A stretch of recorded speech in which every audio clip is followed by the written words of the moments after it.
Well, hello. So much has been happening in Alex's world over the last 2 weeks, but the last week in particular. I thought I'd make a little video and just sort of share it, really. First thing, my glasses. I've had to resort to my spare pair. And I suppose the best way of describing how these glasses look is a cross between Ronnie Barker and Dame Edna Everage. I haven't quite worked out which of the two I look more like, but they're not ideal as glasses, but they work and they're functional. Yesterday was a very, very hot day, and I was on the boat doing some moving, and as it was so hot, I kept throwing a glass of water over my head. It sort of trickled down. It cooled me, but it was evaporating within minutes. So towards the end of the day, I didn't want to get my clothes wet again because I was very conscious I'd shortly be getting off the boat and getting in the car. So I tipped my head over the side of the boat and threw the glass of water over me, and in doing so, caught my glasses into the canal, never to be seen again. So today, spare pair required. I will buy some more proper ones, but I need to be able to drive, and so I had to resort to these. Fortunately, I had a lift to the boat yesterday, otherwise I'd have really been stuck. I wouldn't have been able to drive back. But there we are, such things happen. Now, in one of my most recent videos, I said about this little part-time job that I've been offered. And sadly, the manager of the organisation left and was replaced. And the new manager seemed to think that, well, let's just say they changed the terms of the offer quite dramatically and were very nasty, and I can't say the name of the company, but if you're looking for a full-time job, I wouldn't work for this company. The point is that the wonderful deal that I'd struck for them to have a minister on hand each night, not quite what they were actually really looking for, I don't think. Certainly this new manager. So there was a parting of company, and I was a bit annoyed really, because I'd already taken some stuff and moved it into the accommodation. I had this van loaded with stuff ready to go, and I was just about to head off the day before when I had this phone call, and everything had changed. I'd spent a month at least putting this plan into action and buying furniture and organising stuff, and now you can't get into the garage, and I mean that literally. You cannot get into the garage because there is stuff stacked up in the doorway that I'm now trying to put on Facebook and sell, and some stuff I'm trying to give away, and the whole thing cost me an absolute fortune. And so I really I'm disappointed that this organisation would treat me that way, but there we are. Lesson learned, I suppose.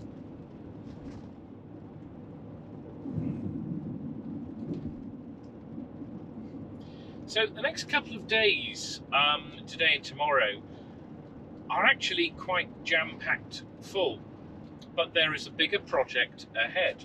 Oh yes, there's always a project, isn't there? I've always got something on the go. Well, today I have a service I've got to go and take, and tomorrow I've got a service and some meetings. However, when I finish tomorrow evening, about 6 o'clock, 6:30, something like that, I'm going to go and see Noah and the girls and say hello, and then I'm going to take the camper away, and I'm actually going to have 3 nights away. Now, I don't have anywhere to stay tomorrow night, the Tuesday night, but I have booked a site in mid-Wales for Wednesday and Thursday night. I've no idea what I'm going to find and what I'm going to do. It's just a chance to get away for a few days, and I think, in all honesty, that I'll be really glad of it, because over the last, I would say, 18 months, I haven't really had any time on my own, alone away. Although I've loved having Noah with me and the girls with me, every moment of that has been wonderful and precious. And obviously time with Helen as well has been very nice, very precious.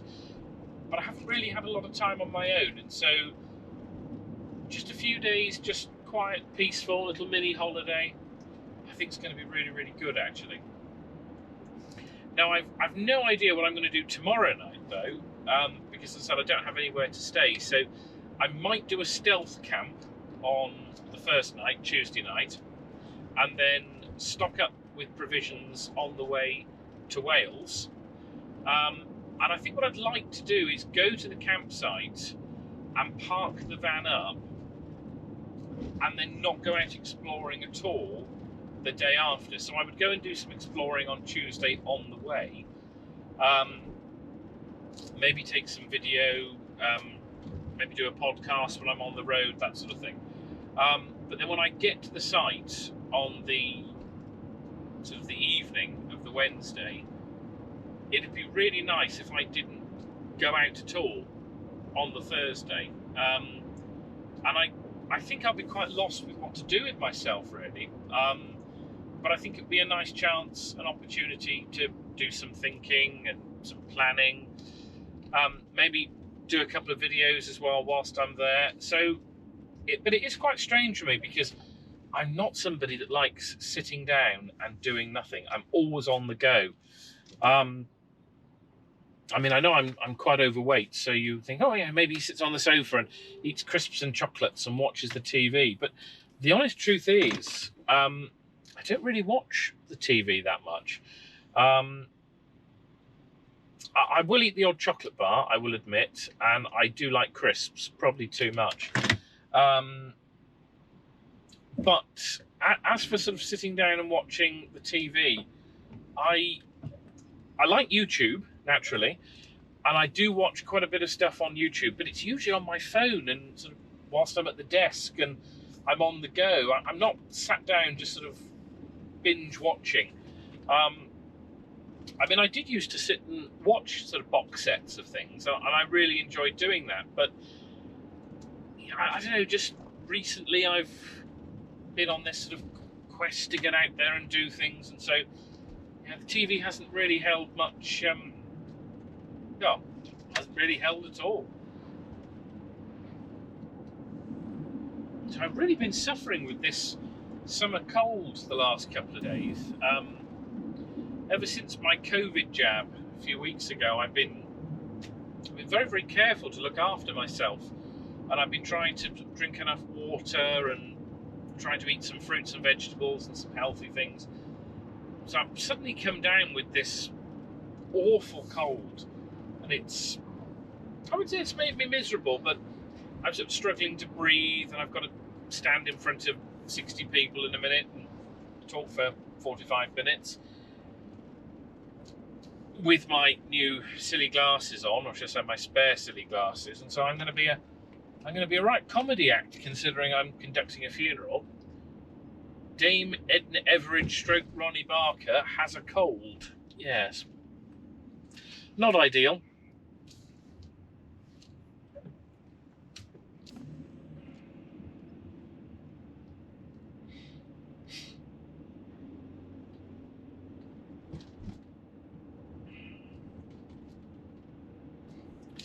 So just coming up to the famous place by Bicester Village where I got my speeding ticket, which still upsets me ever so slightly, the jolly bad timing and bad luck of it, but there we are, still there. But yes, it was somewhere along here. I think it was the other side of the road, but it was this bit here.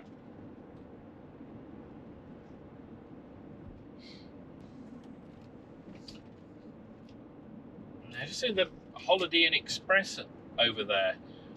I was having a conversation with somebody yesterday about how possibly the way in which we use hotels and possibly travel as a whole is going to change post-COVID, because whereas once upon a time a lot of these hotels had business people travelling around the country, and salespeople and what have you, travelling for work, staying in these sort of budget hotels, more and more people are working from home now, and so the question is, are people going to start using hotels for work again, or is it going to become a more sort of leisure-only thing? And if so, are people going to pay the same prices? Add into that the fact that at the moment people can't go abroad, so I don't know, is the price going to go up? Is it going to go down? It's a strange one, really, but when I was working in business and in sales years ago, I'm just trying to think how many years ago now, let's just say 20 years ago, it's there or thereabouts, I stayed in a lot of those hotels. In fact, probably I would have 3 nights a week away from home. It got to the stage that I used to keep a suitcase in the back of the car, just in case, because I never ever knew whether the office was going to phone me and say, right, we've got you an appointment tomorrow at 9 o'clock in the morning in wherever, and we need you to go and stay away. And I would often have that. And I've got to be honest and say that, you know, I wouldn't particularly want to go back to that way of living where somebody else tells me I'm away from home tonight. But it was certainly a thing at the time, and I seem to remember that the money was actually quite good. In fact, I think it was very good from, you know, sort of looking back. But yeah, there has to be a work-life balance, and I can't help but feel that with the children now, the age that they're at, time is precious. And maybe it's nice not to have to do that sort of thing and stay away.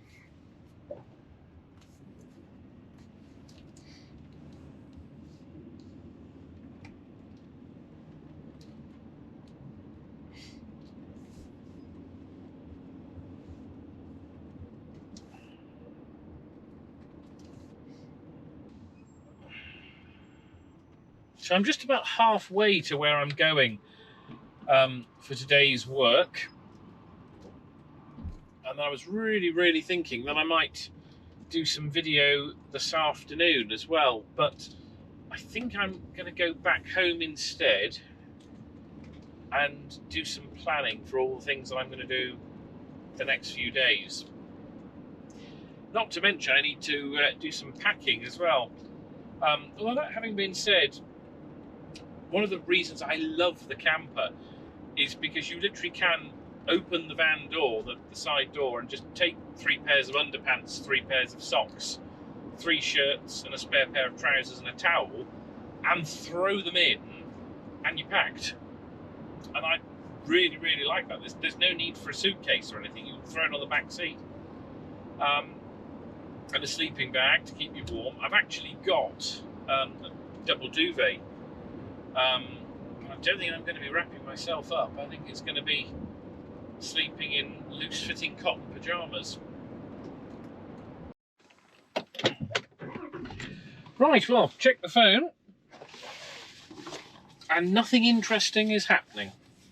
A few bits and pieces, but nothing that can't wait till a bit later. So, let's get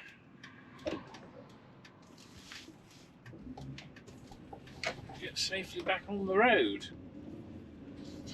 I am actually really excited about going away for these few days.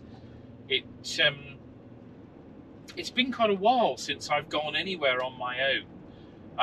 And it's going to be a real adventure. I'm really looking forward to it. I'm really just not sure what I'm going to do on sort of the one day that I'm there, that I wake up in the morning and I'm through all day and I will go to sleep there. If I don't go out anywhere, I'm just wondering what I'm going to do. But I've got an electric hookup, and I wasn't particularly bothered, in all honesty, about having the electric hookup. It wasn't even really a consideration. But I suddenly realised, hang on a minute, I've just invested some more money in some more SD cards so that I can sort of record some more footage. And I'm going away for 3 days, and actually I might need to do some recharging of batteries. So yes, I've just realised I'm going to take the drone as well, so I can try and get permission to fly it that would actually be really, really good. I could take the drone, couldn't I? Right, well, there we are. That's what I'm going to do that day. I'm going to take the drone and do some flying.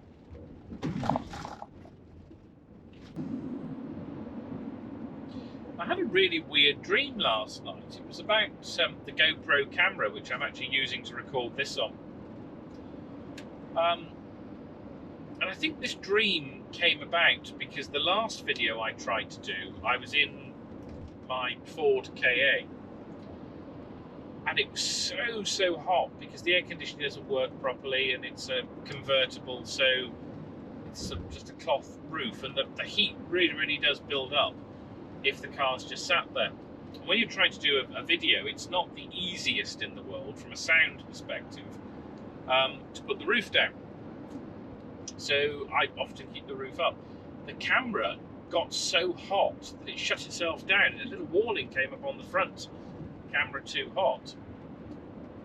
And it's the first time I've ever seen that on GoPro. But last night I had this dream, and I can't remember all the details, but I do remember in the dream that I had my GoPro and I took it into this freezing cold swimming pool. And I was doing it specifically so I could make a video and the camera wouldn't get too hot. And I just thought that was quite bizarre, really. Quite a very specific thing to dream. Absolutely no idea why.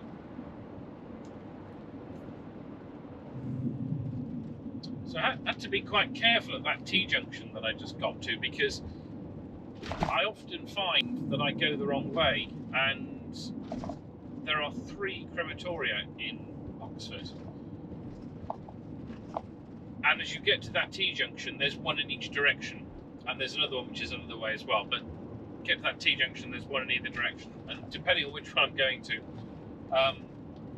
it's middle-agedness, I'm sure. You start to forget about certain things.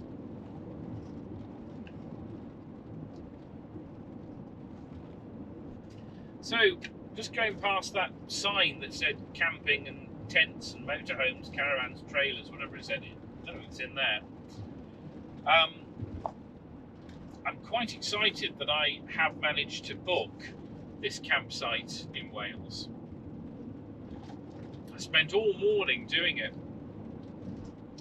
And I reached the point that I realised, you know what?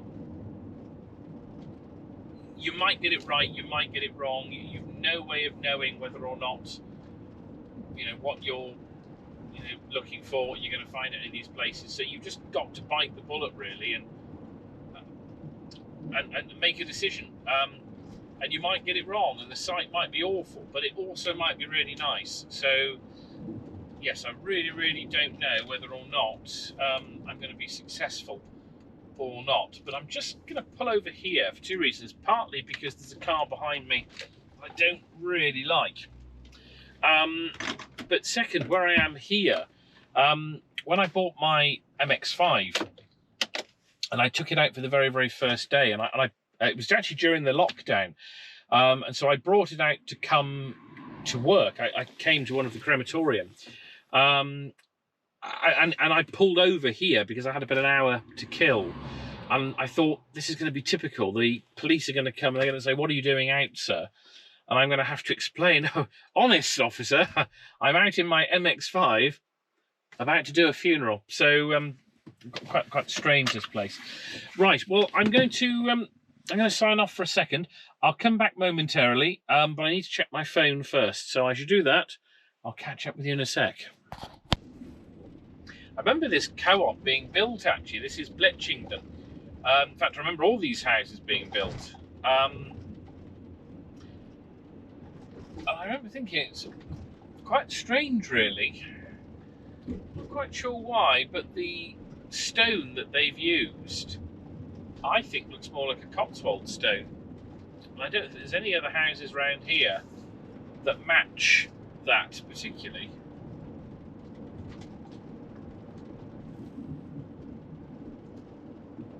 Right, so I've just realised I just found this in one of the little door pockets. quite a narrow door pocket, just to sort of put coins, and it had been put in the door pocket. Now, cigarettes being dangerous for your health and smoking being bad for you and everything else, this had obviously been taken out of the lighter point down there, put in the side, and it's been rattling. And I thought that there was something wrong with, you know, one of the coil springs or something, or the engine. I've been thinking that for ages. Now all of a sudden this blasted rattling has stopped, and it was this. So I'm really joyful actually that I've discovered that. So I'm going to try and put it back in another door pocket, where hopefully it won't rattle. I might pitch it in the glove box later.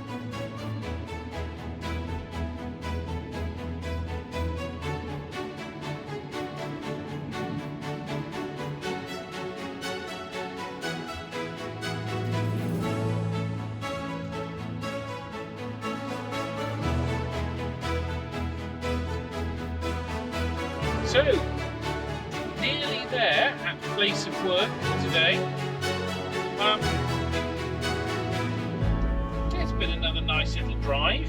No idea how long I've been nattering for. The journey's about half an hour, so probably slightly less than that.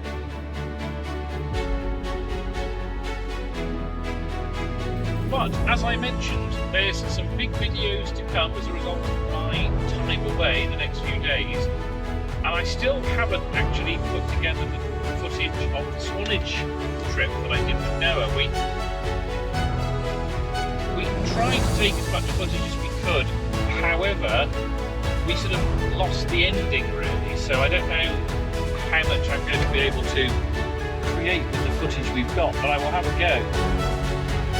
But in the meantime, I'll just get over here, and I will say thank you very much indeed for watching, and catch you on the next one. Bye bye for now.